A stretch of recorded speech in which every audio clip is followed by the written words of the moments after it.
Welcome to Complete Aviation Solutions, deep dive number 90. Our mission today, well, it's to really get into these sources you've shared with us. We want to unpack the important bits, the key insights from recent aviation news. We've got three pretty distinct points to look at, things like fleet planning, ownership changes, strategic investments, a bit of everything. Ready to dive in. Absolutely. Yeah. Looking at these stories together, you really get a feel for how dynamic the whole aviation scene is right now. Each one kind of highlights a different challenge or strategy airlines are working through. Okay, let's kick things off then. First stop, Africa. We're looking at Ethiopian Airlines. Sounds like they're seriously thinking about some new aircraft. That's right. The latest suggests they're planning an order, potentially for up to 20 regional jets. And the idea, it seems, is twofold.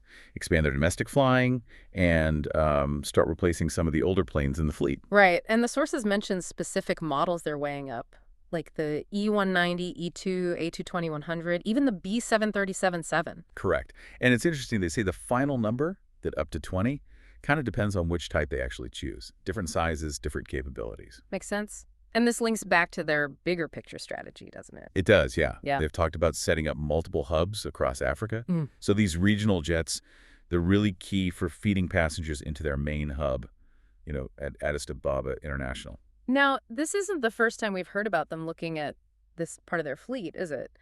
I seem to remember reports, maybe late 2024, that they actually hit pause on replacing their Dash 8s. You're right. Back in December 2024, they did delay plans for replacing the DHC Q400s. And the reason given at the time was ongoing worries about the reliability of those Pratt & Whitney GTF engines. Ah, the GTS engines. And those are the engines on. Hang on. Yeah, exactly. They power both the A220 and the E-jets, two of the aircraft types they're still looking at now. Wow. Okay, so that's a tricky situation, isn't it? Liking the plane, but having these persistent engine concerns hanging over it. It really highlights the trade-offs airlines face. Performance versus proven reliability, especially with engines. Back when they delayed, the talk was of a double digits order, maybe 10 firm, 10 options. So this up to 20 number fits with that earlier thinking. It really shows that fleet planning isn't just picking a plane off a shelf. It's the whole package, the engines, the support, the real-world performance data. Exactly. And speaking of needing planes, they also leased some extra jets recently, didn't they? Yeah, last year, 2024, they brought in 4 B737 MXX. Right. And that was specifically a bridging move, wasn't it? They were meant to get some B737-8s from Boeing earlier, but delivery slipped. So they needed something to fill the gap. Makes sense. And just for context, their current regional fleet, those DHC-8 Q400s, they operate quite a few. They do. 30 of them currently. So this potential new order, whichever way it goes, is clearly about modernizing, maybe expanding that really crucial feeder part of their network. Okay, got it. Let's shift gears now. We'll head over to Europe for something quite different. An ownership structure change at an airline in Malta. Right. This involves Malta Air. The main news here is that the government of Malta has sold its golden share in the airline. Golden Share. That sounds important. Who bought it? It was bought by Gulliver Holding Limited. Now, that's a company within the Ryanair Holdings Group. So the effect of this sale is that the Ryanair Group is now the sole owner of Malta Air. Interesting. And the timing of this? It wasn't straightforward. Well, the details show the actual transfer of the share, it's just one single B share, happened way back on June 12, 2024. But it seems it wasn't actually disclosed, or at least widely reported, until January 2025. Huh. So a bit of a delay in the news getting out. And how did this happen? Was it a new deal? No, apparently Gulliver Holding just exercised the call option, something that was already written into a shareholder agreement from June 2019, right when the airline was originally set up. Ah, okay. So this was baked in from the start, potentially. What did this golden share actually let the Maltese government do? Sounds like it punched above its weight for just one share. It certainly did. It gave the government veto power over selling the airline to someone else, or, importantly, moving its operations out of Malta. It also gave the government the ownership rights to the actual name Malta Air. So, yeah, it was a way to protect certain national interests, while partnering with a big player like Ryanair. Right, a safety net. And what was the price tag for selling that control? The reports say it was sold for EUR 25,000, about USD 28,500.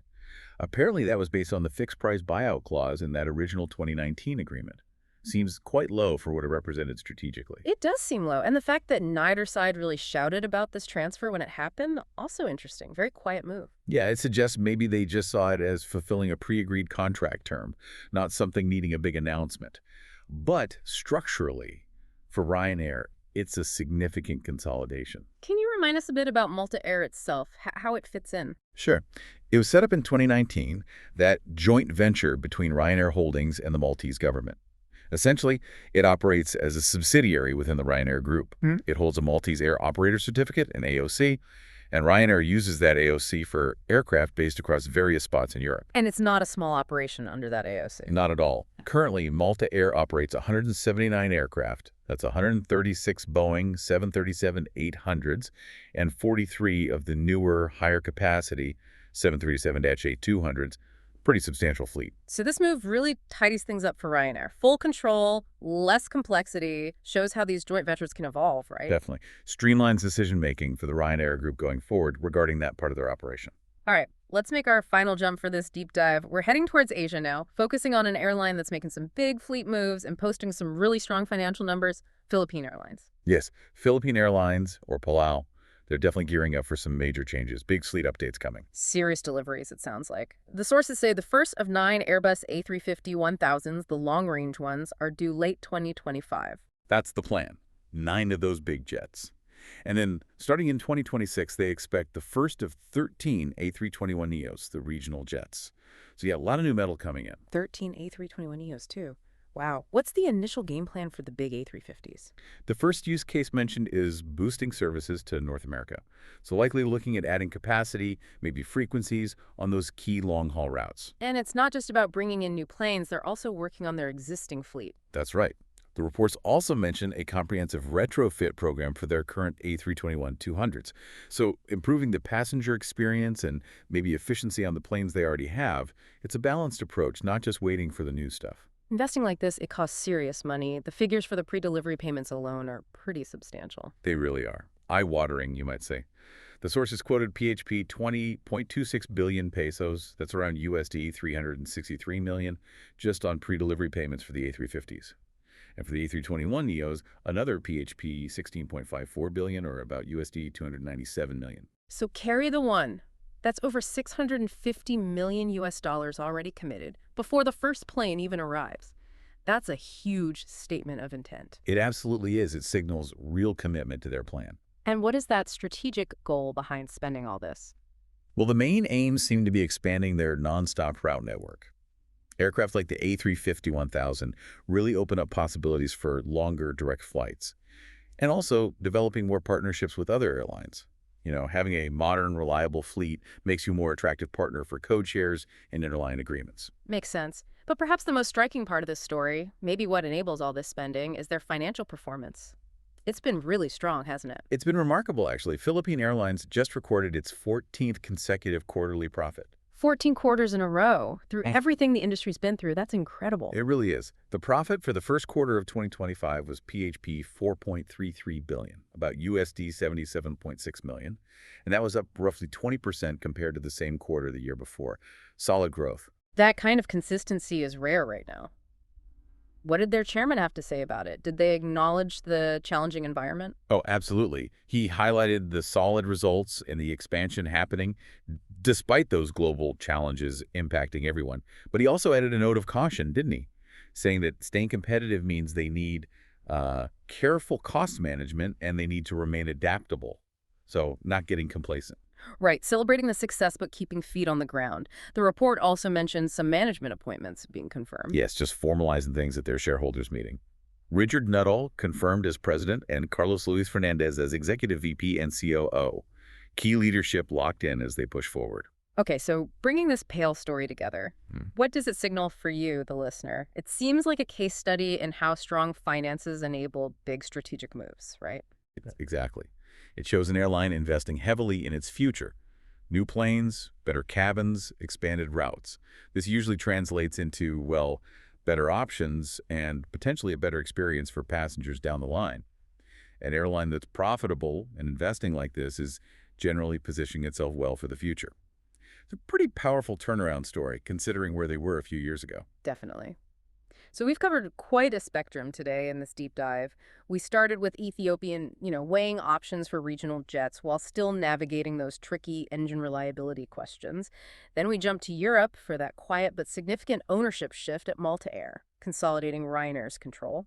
And we finished with Philippine Airlines, showcasing impressive financial health that's fueling major fleet investments and network expansion. Three very different snapshots, but all pulled from the material you shared, showing the diverse ways airlines are navigating the current landscape.